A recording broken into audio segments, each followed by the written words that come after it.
રાજકોટ શહેર police commissioner Shri Brajesh Kumar Jha sir, additional CP Mahendra Bagadiya sir, DCP crime Jagdish Bangara sir દ્વારા રાજકોટ શહેરના અનડિટેક્ટ વાહન ચોરીને ડિટેક્ટ કરવાની સૂચના કરી હોય, જે અન્વયે રાજકોટ શહેર ક્રાઇમ બ્રાન્ચની ટીમો આ ગુનો ડિટેક્ટ કરવા માટે પ્રયત્નશીલ હતી.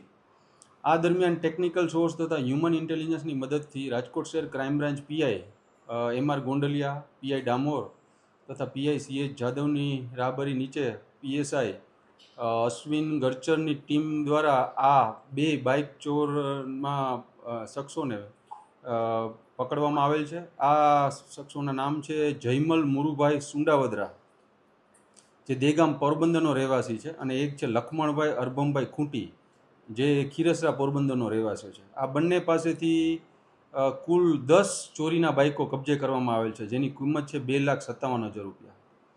હાલ આ આરોપીઓને પકડીને સંલગ્ન પોલીસ સ્ટેશન સોંપી વધુ તપાસ તજવીજ ચાલુમાં છે.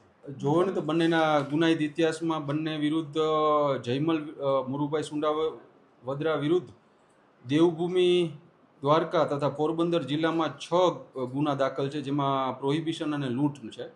અને આ ઉપરાંત લખમણભાઈ અરબમભાઈ ખૂંટી વિરુદ્ધ પણ સેમ આવી રીતે 6 ગુના દાખલ છે, પોરબંદર તથા દેવભૂમિ દ્વારકામાં લૂંટ અને પ્રોહિબિશનના.